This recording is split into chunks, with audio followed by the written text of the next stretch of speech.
This is a 6-year-old female child who presented to us with subacute onset altered sensorium.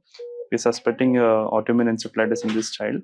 If you see on examination, higher mental functions, she's oriented to parents but not to time and place.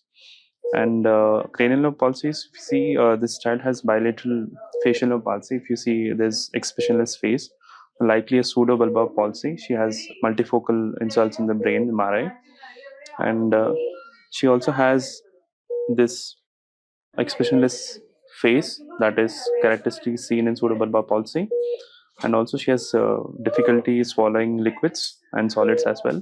So we'll try water.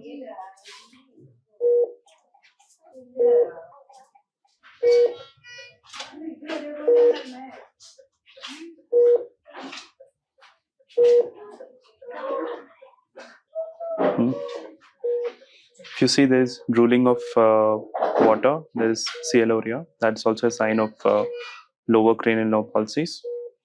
So it's important to differentiate pseudobulbar palsy from bulbar palsy. It's likely a pseudobulbar palsy because there is extensive involvement of the cerebral parenchyma. So this was a case of autoimmune encephalitis. So this was a 6-year-old female child, was previously well and presented to us with subacute onset of fever and altered sensorium. So whenever you have a subacute onset of illness or fever, altered sensorium, seizures, it comes into the category of febrile encephalopathy or acute encephalitis syndrome. With subacute onset, you need to start thinking about autoimmune encephalitis in children, the commonest being NMDAR receptor encephalitis. So whenever you have subacute onset altered sensorium and also behavioral changes and also movement disorder like orofacial dyskinesia, so you start thinking about treatable cause of encephalitis, that is autoimmune encephalitis.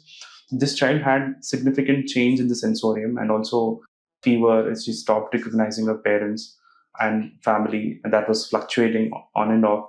So on examination, this child had significant clinical findings on higher mental functions. This child was oriented to parents and but was not oriented to time and place. The child also had cranial nerve palsies, that is the lower cranial nerve palsies, that is 9, 10, 11, and 12, and also 7 palsy.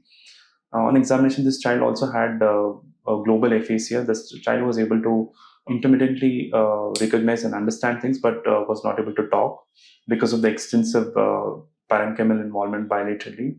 So this child has a significant involvement of bilateral cerebral areas, that is frontal, parietal, and all the areas were involved because of the autoimmune encephalitis. So this child had bilateral significant cranial nerve pulses and also aphasia. So as I mentioned, this child had pseudo bulbar palsy. That is, so bulbar usually refers to the term of brainstem. So whenever you have brainstem involvement, you have 9, 10, 11, and 12 cranial nerves being involved. So this is called the typical bulbar palsy. But what we have in this is pseudo bulbar palsy. That is, it looks like bulbar palsy, but here you have involvement of supranuclear regions, that is corticobulbar fibers, that is the fibers which are connecting from the cortex to the cranial nerve nuclei. So these are called corticobulbar fibers. So typically these are involved whenever you have a higher involvement of encephalitis or autoimmune encephalitis. So that's what this child had.